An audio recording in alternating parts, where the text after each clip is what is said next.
What's going on, my Central Unit? It's the Central Man here, so back again with another classic WrestleMania pay-per-view review.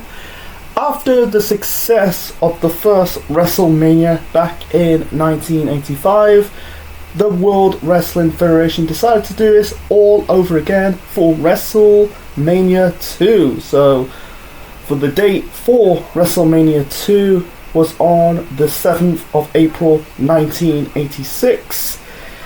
Here's the fact that this is the first and only WrestleMania to take place during a weekday instead of the traditional weekend, whether it's on a Saturday or Sunday. And also, here's another fact that this is the first and only WrestleMania to do it in 3 different cities. In Unadale, New York, Rosemont, Illinois, that's technically Chicago, and Los Angeles, California. So the venues for WrestleMania 2, it was at the Nassau Veteran Memorial Coliseum in Unadale, New York. The Rosemont Horizon, that is now called the Allstate Arena in Rosemont, technically Chicago, and the Los Angeles Memorial Sports Arena, and that, I'm guessing, that is the future home for WrestleMania 7. I might be wrong, don't quote me on that. So, yeah. And I think the reason why they did decide to do WrestleMania 2 in 3 different cities, because they're trying to compete with JCP / the NWA. JCP is short for Jane Crockett Promotions. That'll be the future World Championship Wrestling, because they did that Starrcade event, at the end of 1985 in 2 different cities. So the Federation decided to capitalize it to do their showcase event with 3 cities. So the combined attendance for WrestleMania 2 is 40,085. And by the way, for the buy rate for WrestleMania 2 is 250,000. 250,000 buys. And you can call it, this is the first WrestleMania on pay-per-view, because the first WrestleMania was a closed circuit televised event. And shocking to me, this is also a closed circuit televised event. And also a pay-per-view. It's very confusing. I thought Mania 1 was the first and only closed circuit event, and this Mania 2 is the first on pay-per-view. But wow, I don't want to get into that. So it's a total mindfuck, man. So the commentators at the Nassau Veteran Memorial Coliseum, I'll call it the Nassau Coliseum, we got Vince McMahon and Susan St. James, calling the matches on the New York portion of WrestleMania 2. Holy fuck. Let's talk about Susan St. James. I don't know who she is, and by the way, I'm from the UK, by the way. And I've done my research on her. She's known for detective series called McMillan and Wife. That was a show between 1971 and 1976. So technically, it was the detective show in the 70s, early to mid 70s, and at this moment in time, in a sitcom called Kate and Allie. Like I said, don't know much of her. And by the way, at the time and to this day, she is married to Dick Ebersol. Dick Ebersol is basically, the president and exclusive senior advisor to NBC, and also a long-time friend of Vince McMahon, and that's the reason why St. James got the gig for WrestleMania 2. She was not that good, man. Every time she's unqualified. I don't think she's kind of aware of the product, and every time throughout the 4 matches of the New York portion of WrestleMania, she goes, uh-oh, uh-oh, uh-oh, uh-oh, uh-oh. It's just this is the signs of a person who's not really a wrestling fan. Just every time, uh-oh, uh-oh, uh-oh, uh-oh, uh-oh. Anyway, let's talk about the first match of the night. And also, forgot to mention this. This show is like critical pan by the critics, and also this is known for the tactical problems throughout all three cities for hosting WrestleMania 2. I don't want to get in depth about it. I don't want to go why WrestleMania 2 is a failure. Otherwise, it's gonna take me all day. So, anyway, so the first match to kick off WrestleMania 2 and kick off the New York portion of Mania 2, we got Mr. Wonderful Paul Orndorff take on the magnificent Don Morocco with Mr. Fuji in his corner. So, Paul Orndorff is a babyface. He's fighting the honor for Hulk Hogan to face the guy of Don Morocco. Don Morocco fought against Hulk Hogan on an episode of Saturday Night's Main Event in March. That was the same event that Hogan got beaten down by King Kong Bundy. I'll get to more of that later on. We'll get to the main event. He joined in the beatdown when Bundy injured the ribs of Hulk Hogan. So Orndorff is now a babyface fighting the honor of Hulk Hogan. It's funny that he was main event the first WrestleMania in that tag team match between Piper and Orndorff against Hogan and Mr. T. The match itself was okay.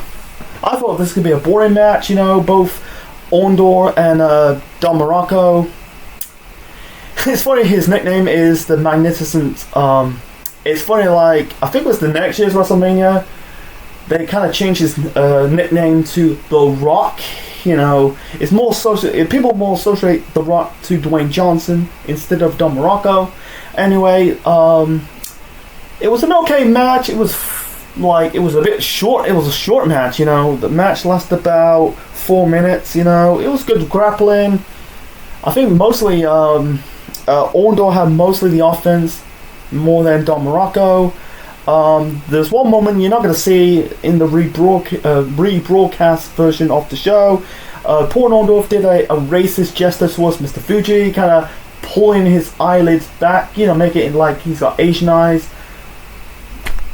I think that I hope, I don't know if he got hot water. He's got to be in. It could lead Mr. Orndorff towards a hot water. Totally in hot water, man. That is so fucking racist. Anyway, so the match ended in a double count out. Both Orndorff and Morocco kind of fall tumbling outside of the ring. The Nassau Coliseum, you can tell, is a bit smaller. I don't want to get in depth with that, about it, but it's really small. Anyway, it was ended in a double count out. The fans were chanting bullshit. It is bullshit because you spend a lot of money whether you're at the watching it live or bought this on pay-per-view. Like I said, it's kind of the first WrestleMania on pay-per-view, or at the theaters. This is also a closed circuit televised event. You don't want to see a match and a DQ. They want to see a decisive winner, but we never got it. But it's just it wasn't a bad match. It was technically a fine match, but it was good. Throughout the show, some matches will be bogged down with bullshit, whether it's a count out or disqualification finish. So more of Paul Orndorff later on when we get to the end of the main event. So the second match of the night.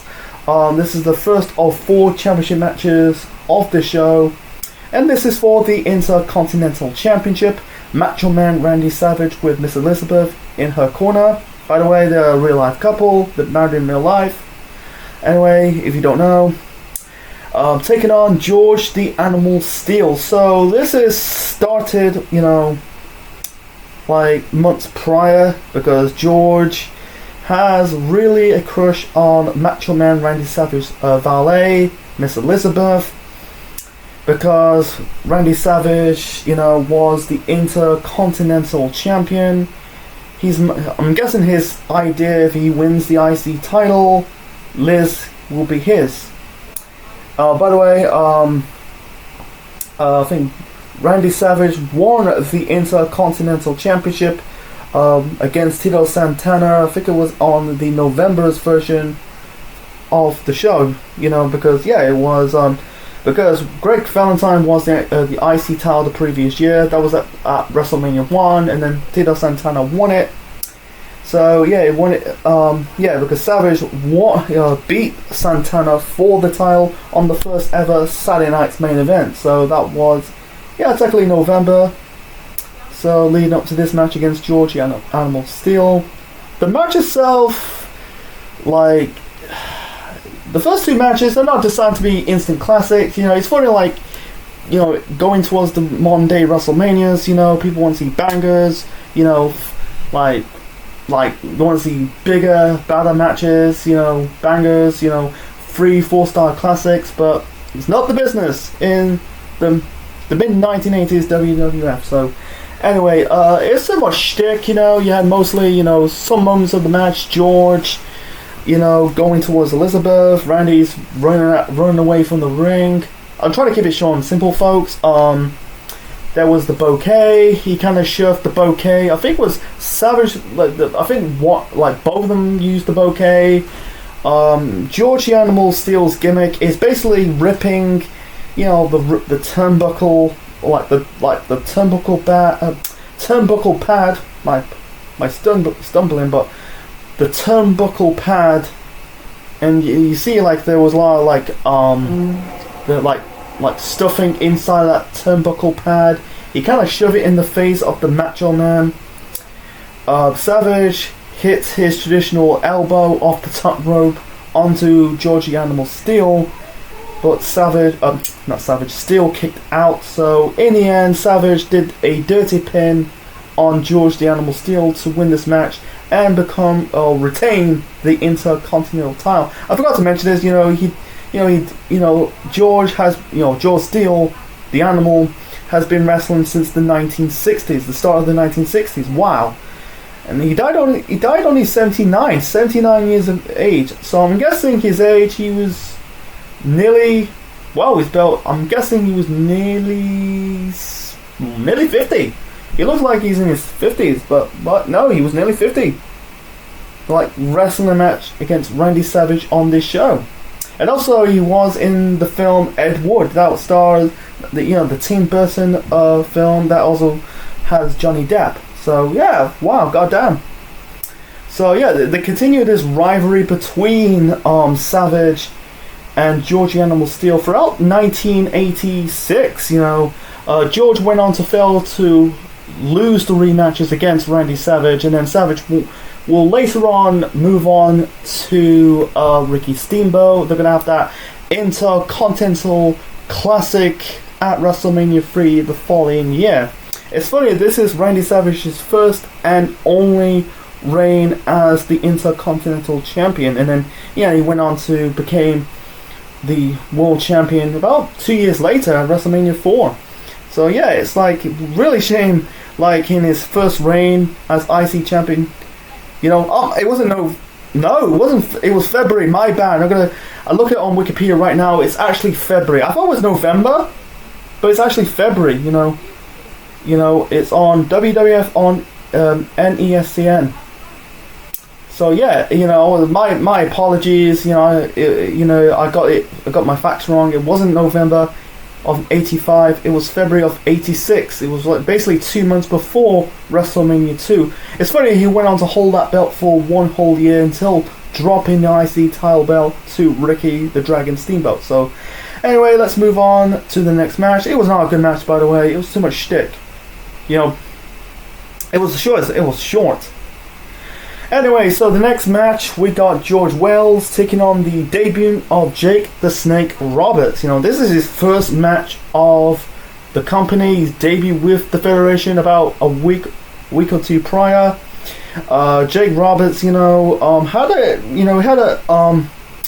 he went to the WWF, he had spells in the Mid-South Wrestling Mid-Atlantic territory, the Georgia territory.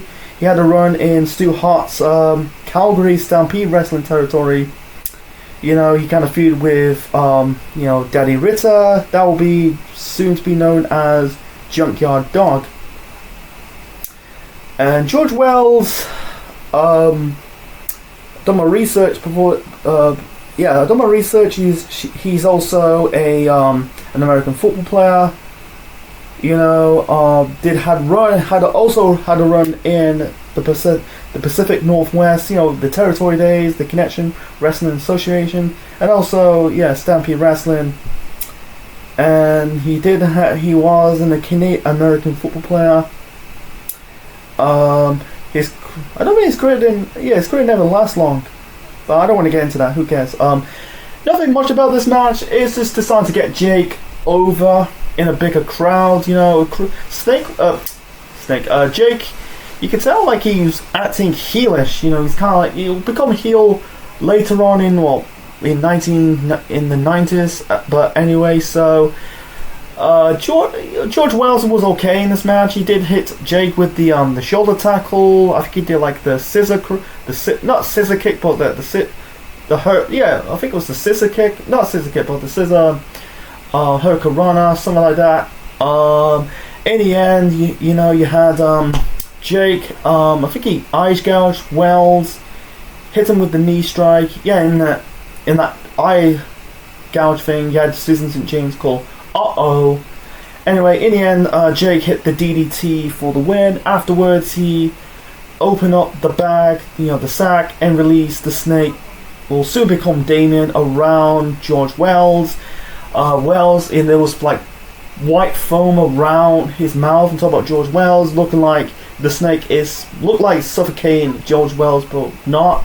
That was probably a scary moment, and that was it. So that was the beginning of the Snake Roberts' run in the WWF. It shocks to me, before we get to the next match, the main event of the New York portion of WrestleMania 2, that he never won a single. I don't think he won a single championship in the Federation for Jake the Snake Roberts. He's never been world champion, never been mid-card champion. Winning the Intercontinental Championship, and also never been tag team champion. He's probably one of the best wrestlers, never hold on of a championship. It's like, wow, pretty insane. Anyway, moving on to the main event portion of the New York portion of WrestleMania 2. This is a boxing match.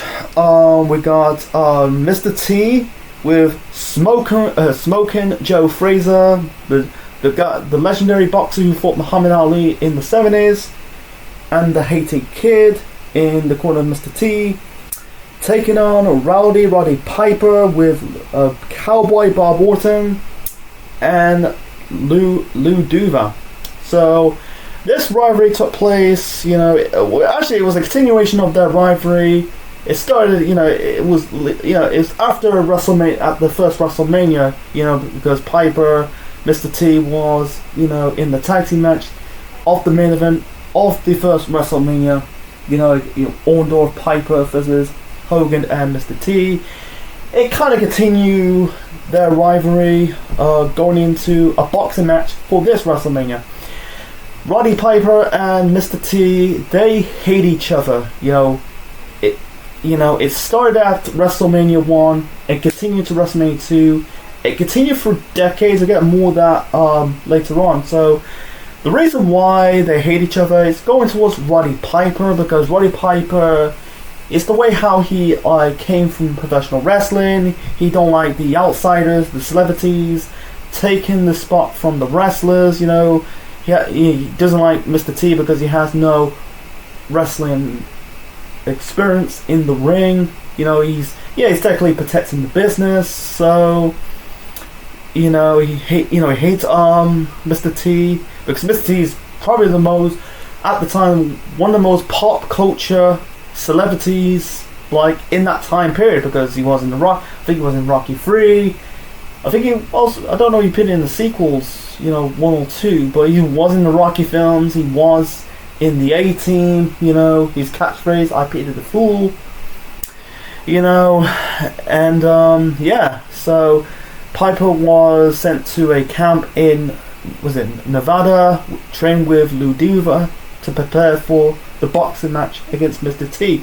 But there was a post. By the way, there was posts a pre-match interview with Piper. Says like if Mr. T knocks him out, he will retire of professional boxing, professional wrestling, tiddlywinks, and dating girls. He said like he's gonna shave his head like an Indian and paint himself black. You know, it's funny, like he's gonna paint himself half black at WrestleMania 6 4 years later.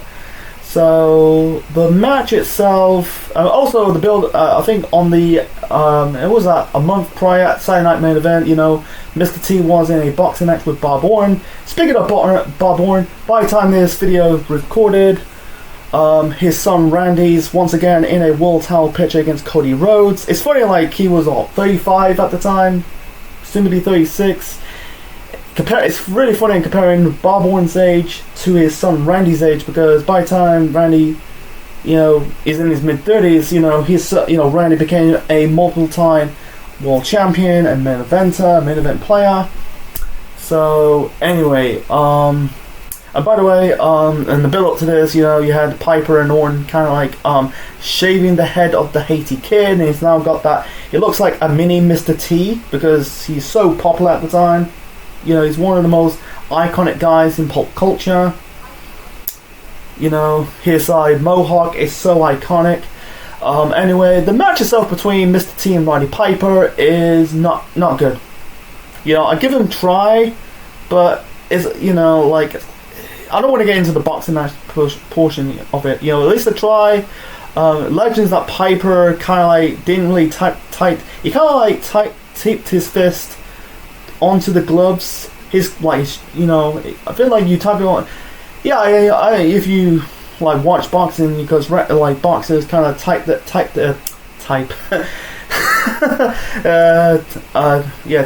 fists, not type. What the fuck? You know, like this. Yeah, computers was around back then, but Piper taped his fist. I think he didn't really taped it loosely or completely, something like that, around onto the boxing gloves he's wearing. His punches were not that affected, you know. He did, like, I think he did knock Mr. T out a bit in the second round, but he got back up, you know. It's not like I think it's a bit of a wrinkle. It's not like a normal boxing match, you know. If you knock that person out and that person failed to get up at the count of 10, and the referee, you know, trying to look and check his vision, if he's not with it, you win the match, you know. Your match is over. But you know, I don't want to get into that, you know. It's a waste of time, man. 30 minutes, man. And I think it was in the second or third round, you had Mr. T. I think he knocked Piper out of the ring. He did an interview with Steve Austin. This is before Roddy Piper passed away. That, you know, Mr. T completely missed the right hook, so Piper basically just fell out of the ring. You know, the fans they were cheering for Roddy Piper and booing Mr. T. You could tell, like, Mr. T's like supposed to be the babyface. He's getting booed, and Piper is the heel. He's getting cheered. So anyway, he did like a cheap shot. I think that was the end of the round. I think it was the second round. Piper like cheap shot in him, and Bob Orton kind of throw water onto Mr. T. You know. Anyway, I think this is in the third round. You had Piper throw a stool onto Mr. T. That was a shoot, because, like I said, Piper and Mr. T really hate each other. Like I said, Piper just do not trust Mr. T. He's the outsider. He's protecting the business. In the end, Piper shoved the referee, body slammed Mr. T, and got himself disqualified. And afterwards, you hear this massive brawl. I think it's mostly Piper and Mr. T, and that was it. So yeah, it was a disappointing match. You know, it's funny, like, these matches on the show, they got about 3-4 minutes matches. Yeah, 3-4-5 minutes matches. The main event of the New York portion of WrestleMania got 13 minutes, man. That was in the fourth round. You know, and yeah, that was the end of the Mr. T Roddy Piper feud, because after that, Piper ended up turning babyface. He went on to feud with Adrian Adonis, that leading up to their match at the next year's WrestleMania, at WrestleMania 3. So yeah, because the Mr. T and Roddy Piper's rivalry, their rivalry lasts for decades. They kind of like made up at WrestleMania 30, and at least they made up. I kind of they buried the hatchet, put their difference aside before Roddy passed away in 2015. Anyway, so that was at the Nassau Coliseum. Let's move on to the Rosemont Horizon. The commentators for the Rosemont Horizon, we got Meijin Okerlund, Gorilla Monsoon, and Kathy Lee Crosby. I need to find who, Kathy Lee Crosby, my apologies, Kathy Lee Crosby, look it up, don't know who she is. Like I said, some of these celebrities I'm not familiar, like I said, I'm from the UK, don't know who she is. She is a former tennis player. She was in that Incredible, she was kind of okay in this portion of it. So anyway, so let's move on to the first match of the Chicago portion of WrestleMania 2. This is the second of 4 title matches of WrestleMania 2. This is for the WWF Women's Championship. The Fabulous Moolah taking on Velvet McIntyre. Fabulous Moolah is Lillian Allison, by the way, if you live under A Rock, not The Rock, taking on Velvet McIntyre. Velvet McIntyre she's a female wrestler from Ireland, and I've done my research of it. She was originally she was supposed to be at a wrestling show in Kuwait, and the Federation told her, you're not going to that show in Kuwait, you're wrestling at WrestleMania 2 against Moolah. And Velvet McIntyre, she don't want to do the jump to Moolah. The match itself is just that. It's kind of like short and simple. McIntyre going for the crossbody, Moolah missed, she pins her for the win, and that was it. I think like in a year prior, she dropped the title to Wendy Richter, and then months later she won the title back, and then 1 year prior at Mania 2, she retained the title. By the way, they continue this rivalry between Moolah and McIntyre in Australia in July. Velvet McIntyre beats Fabulous Moolah in Brisbane, and then Moolah went on to win back the title a few days later.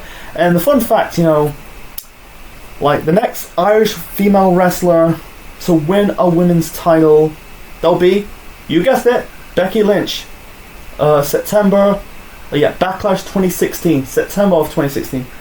That was the date for Backlash that year. So yeah, it's funny, it's a long drought of a next Irish woman to become women's champion, and that'll be Becky Lynch. So it was just this is the shortest match of WrestleMania 2, by the way. Anyway, so the next match, we got a flag match. We got Corporal Krishna taking on Nikolai Volkov with Freddy Blassie in his corner. I don't want to get in detail of it. This is basically USA versus Russia or the Soviet Union. You had Volkov singing the Soviet national anthem. It's right now in our current timeline is the Russian national anthem. Then the match began. Don't want to get into it. Kind of blur, kind of filler. In the end, Freddie Blassie, he was supposed to throw his walking stick towards Volkov. Krishna grabbed it, hits. Here's the funny part, Krishna pushed the referee. That should be an automatic disqualification. How is it not a DQ? I don't want to get into that. So, anyway, so yeah, Blassie threw his cane, a walking stick, same thing. He's supposed to throw it towards Volkov, but Krishna catched it, and he hit it towards Volkov and pins him for the win. And this is supposed to be a flag match. He ended up picking up the flag, waving the American flag for the win. USA, hurrah! And that was it. I don't know about Corporal Krishna. This is basically a dollar store version of Sergeant Slaughter, and that was it. So, kind of meh. Let's move on.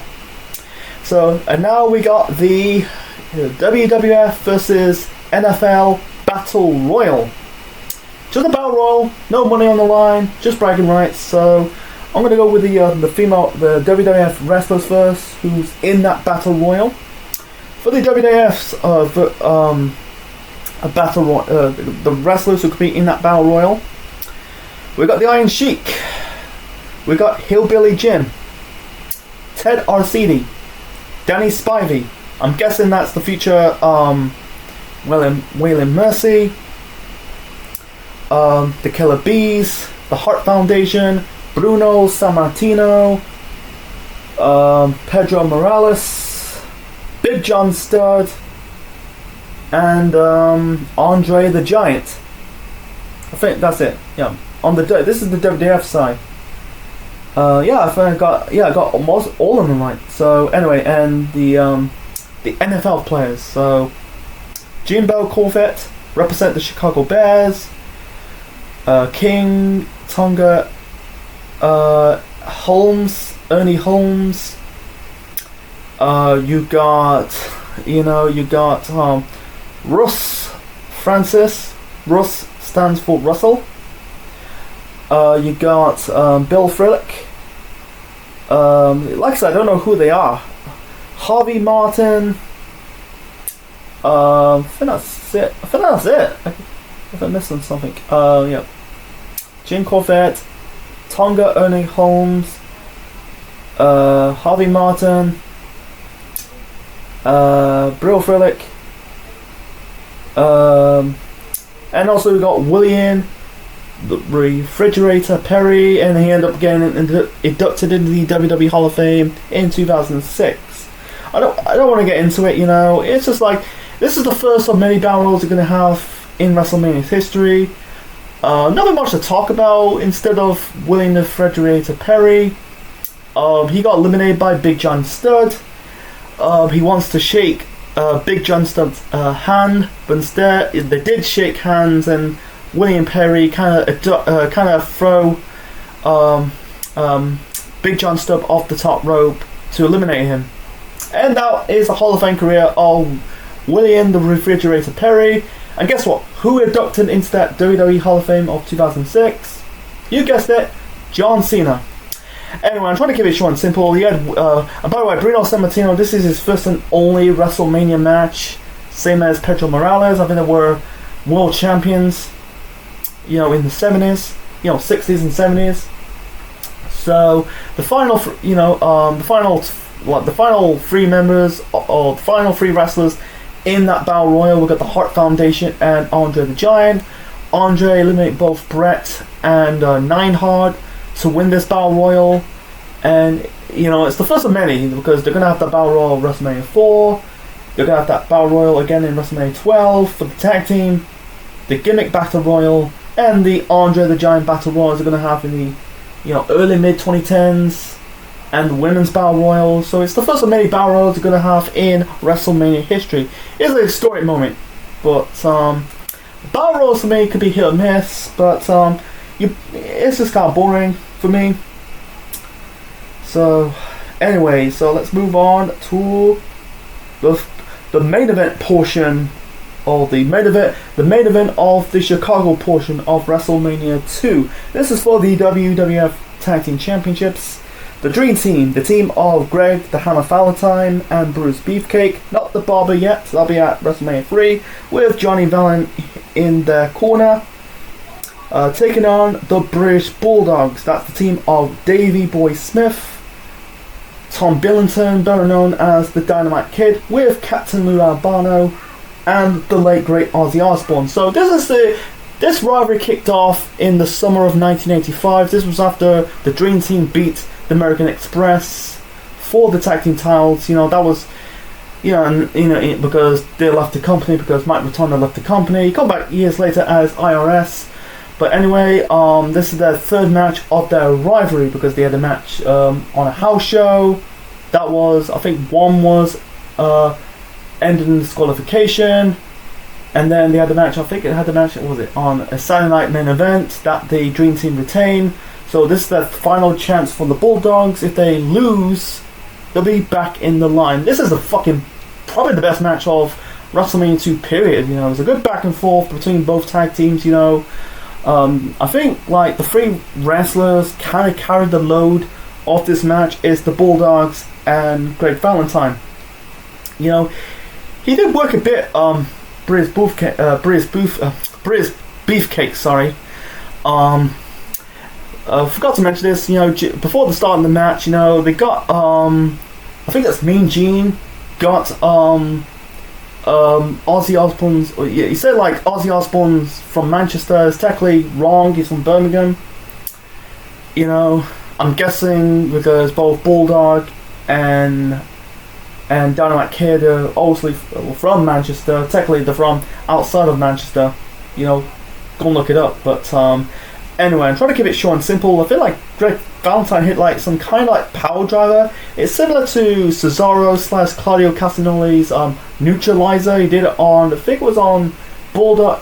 I think it was on Davey Boy or Dynamite Kid. I think it was on Dynamite Kid. I'm not too sure. So in the end, he had Bulldog kind of Irish whip Greg the Hammer Valentine into the corner, accidentally knocking the Dynamite Kid over. He gonna, you know, backlash heads, and Bulldog, you know, not Bulldog, but Davey Boy. I'm gonna use Davey Boy. He'll still become the British Bulldog as his nickname once Dynamite Kid left the company.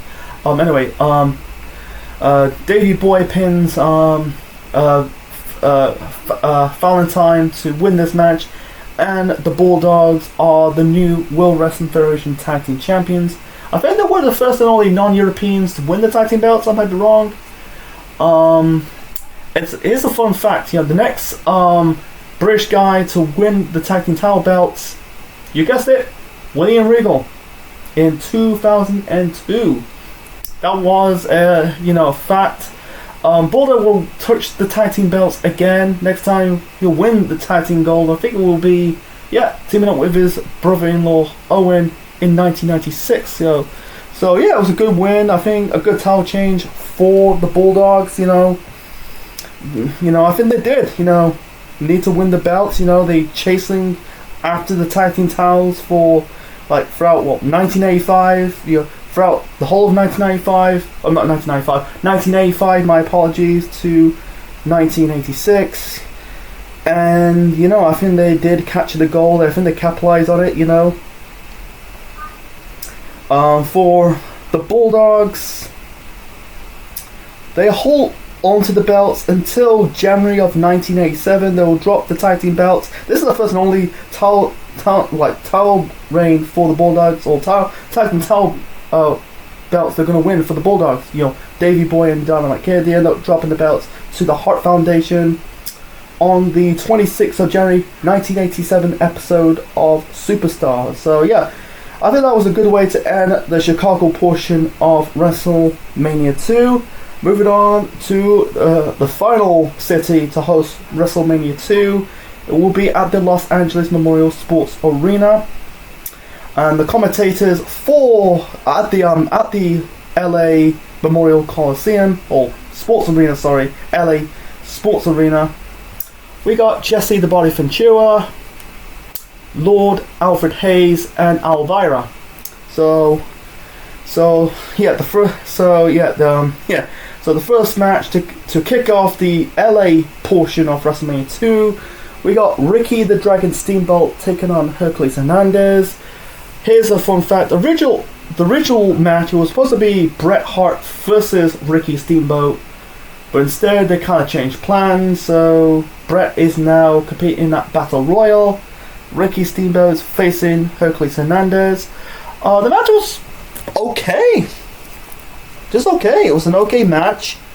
You know, Steamboat is speed and agility. Hercules Hernandez is strength. He was a big muscly guy. Well, beefy guy. It's the same thing, by the way. In the end, I'm trying to keep it short and simple. You know, it wasn't going to be an instant classic, you know. But it's not going to be like, it wasn't a shit match. It wasn't going to be an instant classic, a 4-star clash. 4-star instant classic, you know. It's just a decent match. You know, give him props. You know, Steamboat, wow, he's in good fucking shape, you know. You know, he's got that martial art vibe with him. You know, he belonged on a martial arts film. Anyway, so In the end, Hercules Hernandez going for, I think he was going to move off the top rope onto Steamboat, but Steamboat got out of the way, hit the crossbody onto Hercules Hernandez for the win. So yeah, it's knowing that 1 year later he's going to have that classic, that match for the IC title with Randy Savage, and then that will be his, I think it was the only title reign he's gonna have in the Federation for Ricky Steamboat. You know, it's funny, like, you know, in those past 2 WrestleManias, you know, leading up to his match against Savage, you know, he had a match with Matt Bourne, the Future Doink, at Mania 1.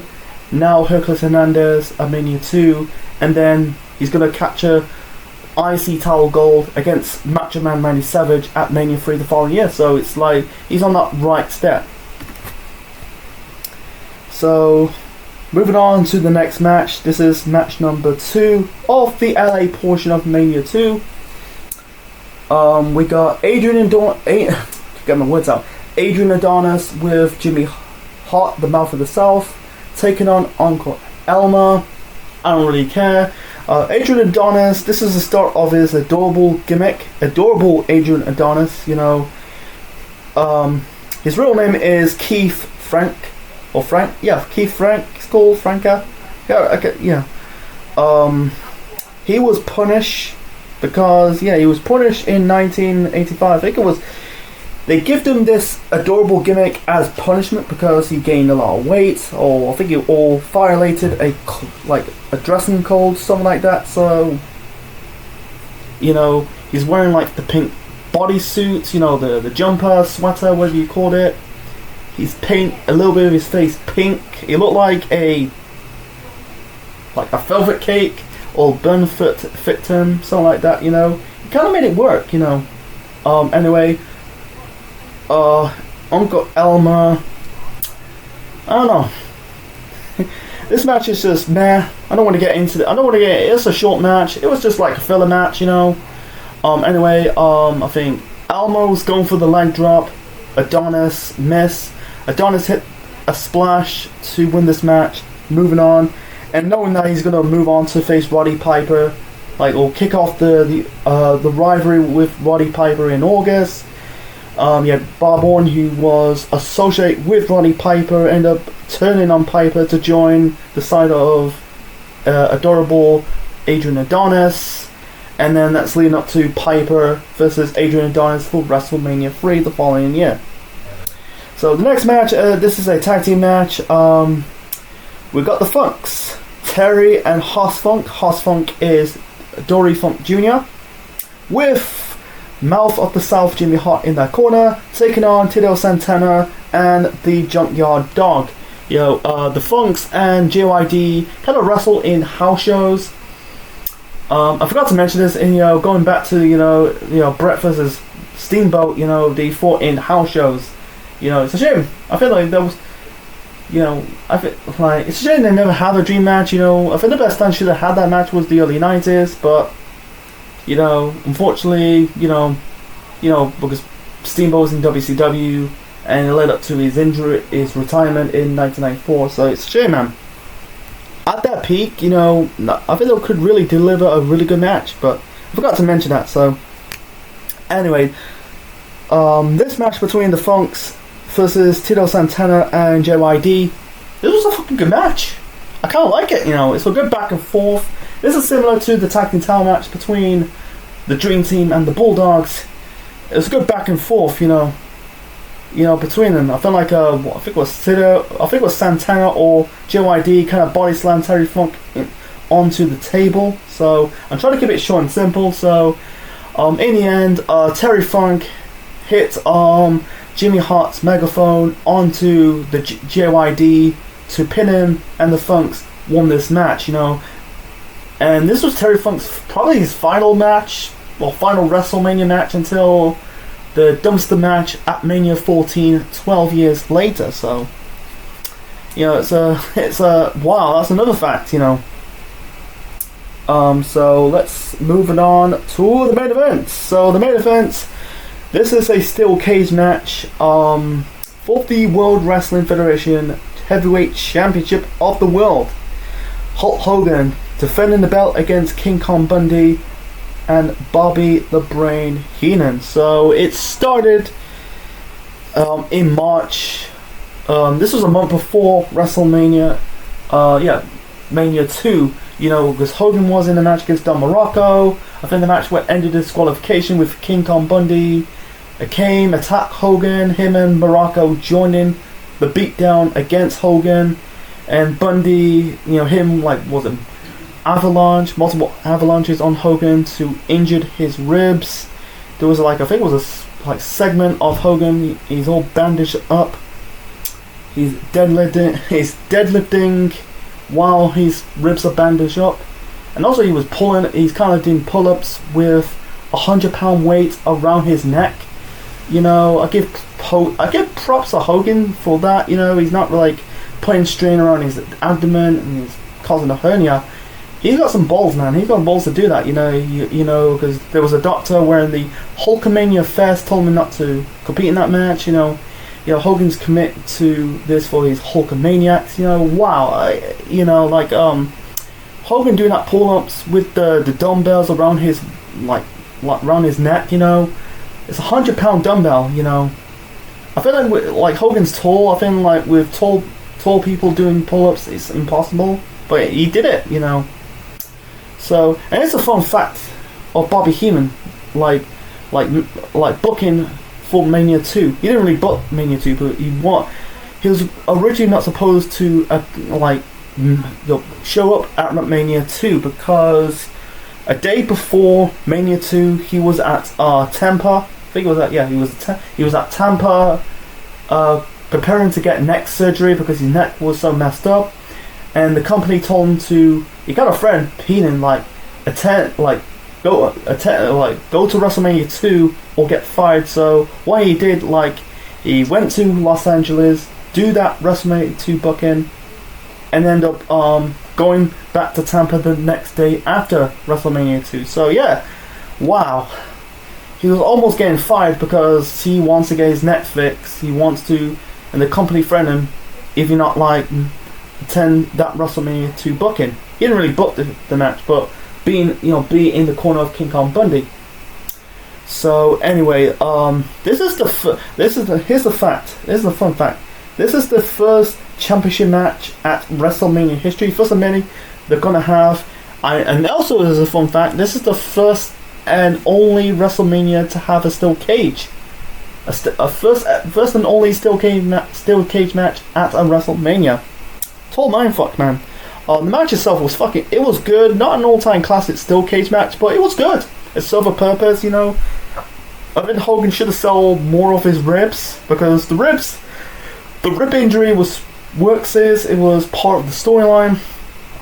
You had Bundy kind of ripping the bandage around the waist of Hulk Hogan, choking with it. I think Hogan did use the same bandage around Bundy's neck. He kind of choked Bundy's neck with the I think it's the handles of his singlet. Bundy bled buckets. And Hogan was punching Bundy's face. It's not a great steel cage match, but it was a decent fun match.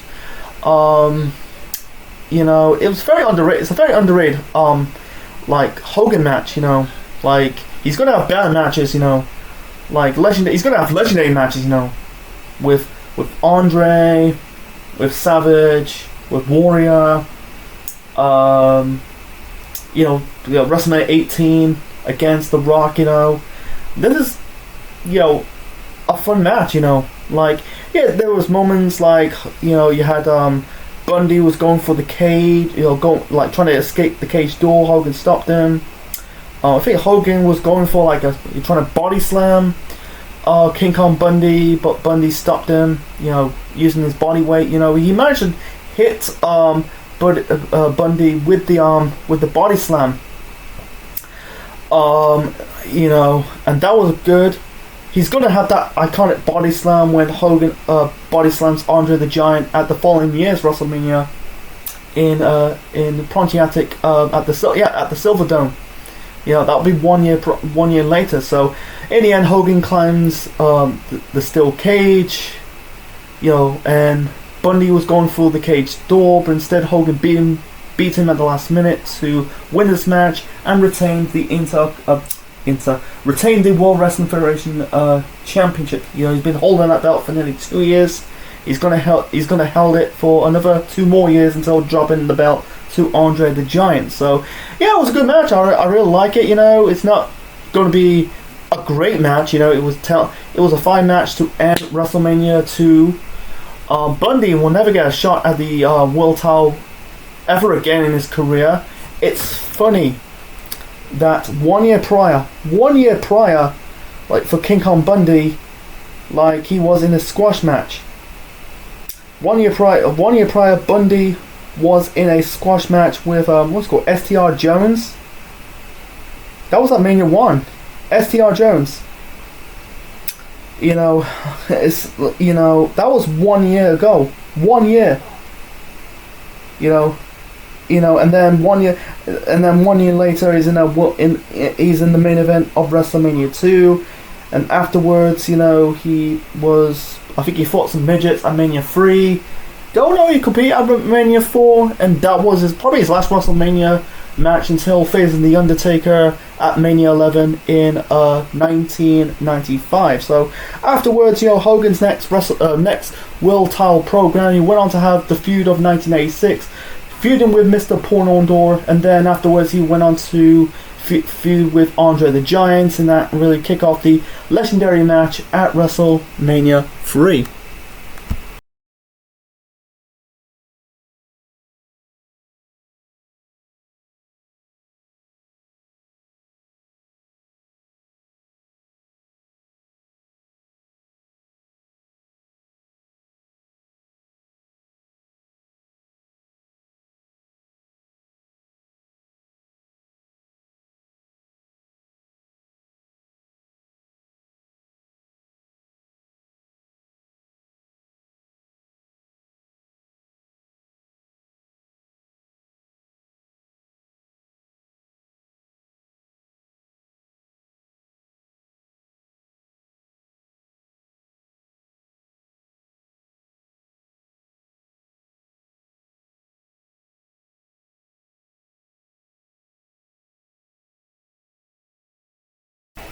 So, my overall rating of WrestleMania 2 is a 4 out of 10. Going into this review of Mania 2, I thought this was going to be on the same level as WrestleMania 9 and WrestleMania 11, but it wasn't. I'm not going to praise this show, don't get me wrong, you know, it's not a good show, it's still a fucking bad show.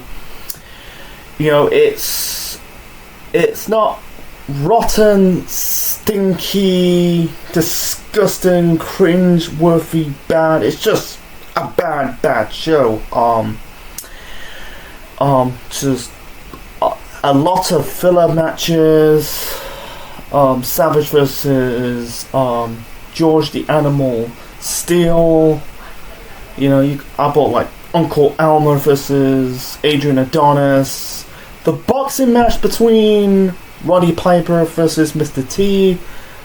I understand it's entertaining, but it's entertaining in a bad way, and plus you got the tactical difficulties, you know, I'm not going to get into it, and doing this show in 3 different cities.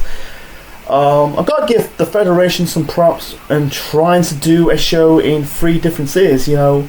When you do it, stretch it out, and doing like 4 matches in 1 card in each different cities, you know, you better have a really good matches in those cards across 3 cities in New York, Chicago, and Los Angeles, but most of them are like just bad. They're just filler. I think the Los Angeles portion of WrestleMania 2 is the winner. They had a much better card than in Chicago and New York, you know. Like, let's get to the pros. Like, I put Steamboat versus Hercules Hernandez, decent, good match. Funks versus Tito Santana and JYD, and Hogan versus Bundy in the cage match. And also the match of the night has to be Dream Team versus Bulldogs for the tag team titles. You know, I avoid watching WrestleMania 2. My suggestion, maybe watch, you know, Bulldogs versus Dream Team, and maybe the Los Angeles portion of Mania 2. You know, but besides that, you know, avoid it at all costs. You know, yeah, this is a bottom half WrestleMania, but it's not on the same level as Mania 9 and 11, but it's still a bad show.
WrestleMania 2 financially is a success, but it was critical pan by the critics. So, do you know what WrestleMania I'm going to revisit it and review?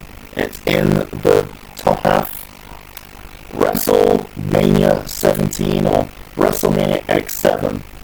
TLC 2, Undertaker versus Triple H, Vince versus Shane, the Hardcore title triple threat match, and Rock versus Austin 2 with a shocking heel turn, because this month marks the 25th anniversary of the next show I'm going to revisit it. And see you next time. Thanks for watching, folks.